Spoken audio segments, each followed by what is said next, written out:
आज महाराष्ट्र सरकार ने और महाराष्ट्र के मुख्यमंत्री ने एक अर्थसंकल्प बजट पेश किया गया,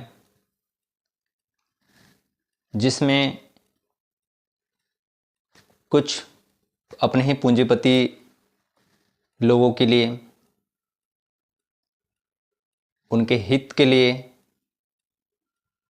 यह बजट पेश किया गया।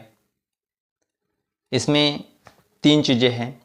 पहली चीज़ें मैं आपको बता दूं कि किसानों के आय दुगनी के हिसाब से इन्होंने एमएसपी लागू नहीं किया। इस अर्थसंकल्प बजट में ये कहीं कुछ नहीं है। दूसरा चीज़ इसमें ये है कि महाराष्ट्र के किसानों के लिए इन्होंने अर्थसंकल्प बजट में बहुत ज़्यादा, हम कह सकते हैं कि रियायत नहीं दी गई। जी हाँ, अभी किसानों को बिजली बिल के लिए भटकना पड़ रहा है, जिसका खामियाजा किसान भुगत रहे हैं। खेतों में इलेक्ट्रिसिटी के लिए जो किसान डिमांड भर रहा है, उनको इलेक्ट्रिसिटी नहीं दी जा रही है। इस अर्थसंकल्प बजट में कहीं कोई जिक्र नहीं है। महाराष्ट्र के महावितरण कंपनी की तरफ से इलेक्ट्रिक मीटर का डिमांड भरवा दिया जाता है किसानों के हाथों, और 6 महीने 7 महीने साल भर हो गया है उनको इलेक्ट्रिसिटी का मीटर नहीं दिया गया है। वो कहाँ भटके? हाल ही में भी गोंदिया में एक किसान था जो कि झिलमिली कामठा जोन का था। 2015 में उन्होंने 6,600 रुपये का डिमांड भरा, और अभी 2026 लगा हुआ है। 11 साल हो गए हैं। 11 साल से उनके यहाँ पे इलेक्ट्रिक मीटर नहीं दिया गया था महावितरण कंपनी ने। दूसरी ताज्जुब की बात और मैं आपको बता दूं, 6,600 रुपये का डिमांड किसानों द्वारा भरवा लिया गया, लेकिन महावितरण की करतूत ये है कि लगातार हर साल उस किसानों को बिल भेजता गया, जबकि उनके यहाँ पे मीटर ही नहीं।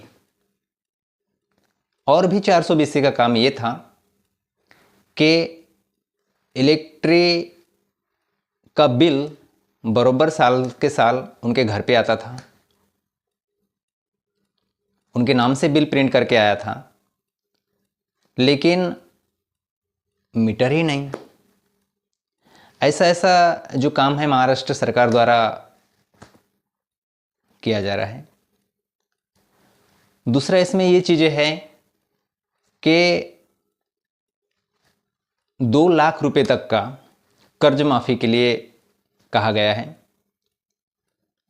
जमीनी स्तर पे यहाँ पर कर्ज माफ़ी बिल्कुल भी नहीं हो रही है। आपको बता दूं, मैं सरकार एक तरफ करी है कि हम लोगों ने कर्ज माफ़ी, सरासरी कर्ज माफ़ी कर दी है, वहाँ से लेटर भी इशू होता जा रहा है, इधर में यादें भी आती है, लेकिन जमीनी स्तर की हकीकत कुछ अलग ही है। जी हाँ, बैंक मैनेजर कहता है कि कर्ज माफ़ी नहीं हुई, हमको ऊपर से लेटर नहीं आया। सरकार कह रही है कि कर्ज माफ़ी हो गई, तो सुने तो किसकी सुने? एक प्रश्न जो है हमेशा खललता रहेगा किसानों के लिए। तीसरा और महत्वपूर्ण मुद्दा यह है, इस बजट में कहा गया है कि बॉम्बे से लेकर के जो महाराष्ट्र है वहाँ पे रेलगाड़ी का जो है वो विस्तार करने वाले हैं। 14,917 करोड़ रुपए का जो है वो बजट का प्रावधान दिया गया है महाराष्ट्र सरकार ने अभी हाल ही में। लेकिन मैं पूछना चाहता हूं महाराष्ट्र सरकार को, आप सिर्फ रेलगाड़ी ही बढ़ा रहे हैं, रेलगाड़ी का जाल इतना फैला रहे हैं, यहां से वहां से, यहां से वहां से, हर चारों तरफ आप रेलगाड़ी बनवा लीजिए। लेकिन जो ट्रेनें चालू है अभी, क्या उनमें जनरल बोगी आपने लगाया है कभी? आधे से ज्यादा गरीब जनता जो है वो जनरल बोगी में ही सफर करते हैं, किंतु आप सिर्फ रेलगाड़ी ही बढ़ा रहे हैं, रेलगाड़ी का जनरल बोगी डब्बे नहीं बढ़ा रहे हैं। इस बजट में ये कहीं प्रावधान नहीं है। सिर्फ आप अपने पूंजीपति जो ज़्यादा पैसे वाले होते हैं, जो रिजर्वेशन करके जाते हैं, ऐसे ही लोगों को आप रियायत दे रहे हैं। लेकिन उस गरीब लोगों का क्या, जो 2 वक्त की रोटी नहीं खा पाते, उनको हर छोटा सा काम के लिए बॉम्बे जाना होता है। वहाँ का जो किराया अगर हम कहें तो 500 से 1,000 रुपये वसूला जाता है। लेकिन ये कहीं कोई जिक्र नहीं है। आप रेलगाड़ी बढ़ा रहे हो, ठीक है, अच्छी है, डेवलपमेंट है, लेकिन उस रेलगाड़ी के साथ साथ में जो पुरानी गाड़ियाँ है उसमें डब्बे बढ़ाने की ज़रूरत है। आप क्यों डब्बे बढ़ाने के ऊपर जोर नहीं दे रहे हैं? आप क्यों इस बजट में वो डब्बे का प्रावधान रख रहे हैं? ये भी आपको सोचना चाहिए था।